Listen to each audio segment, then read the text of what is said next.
Bonjour.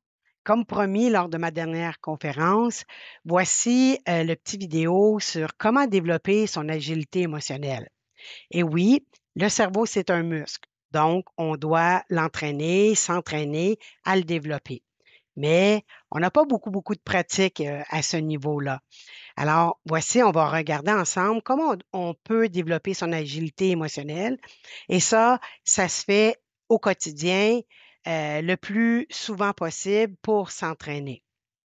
Alors, si on regarde, qu'est-ce que l'agilité émotionnelle? Mais dans le fond, c'est quand on a une émotion, qu'elle soit une émotion plus positive ou négative, on le sait qu'une émotion est là pour nous indiquer un message. Donc, il faut en tenir compte. Alors, première chose, c'est de reconnaître l'émotion avant de réagir. Ce qu'on fait, c'est qu'on crée un espace entre l'émotion et la réaction. On crée cet espace-là pour choisir une réaction appropriée. Et la réaction qu'on choisit de faire doit, bien entendu, respecter le plus possible nos valeurs. Alors, comment on peut faire cette pratique-là quotidienne?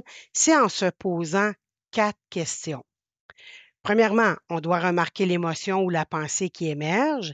Et souvent, quand on a une émotion, une pensée, et moi, je l'appelle comme on est hameçonné par cette émotion-là ou cette pensée-là. Alors, ce qu'on doit faire, première question à se poser, c'est qu'est-ce qui se passe autour de moi en ce moment? Qu'est-ce que je ressens? Comment se manifeste cette émotion ou ce sentiment? Et de quoi ai-je besoin en ce moment? Alors moi, le petit truc que j'ai développé, c'est un acronyme. OK? L'acronyme, c'est le ARM et le B pour le besoin. Et si vous faites bien le ARM et B vers vous, remarquez que le geste, pardon, fait le B, représente le B pour votre besoin. Et c'est quand vous aurez compris ce besoin-là que votre réaction va être adaptée à vos valeurs. Donc, on répète, peut-être que vous pouvez le pratiquer en même temps. Donc, au niveau de mes bras, si je veux voir le visuel, donc le A pour qu'est-ce qui se passe autour de moi en ce moment? Qu'est-ce que je ressens? Comment ça se manifeste? Moi, je le vois comme un peu un radar. Et de quoi ai-je besoin en ce moment?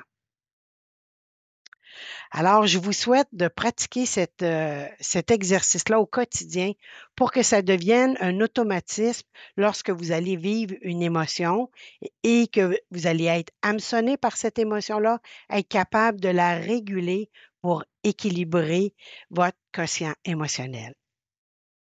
Merci.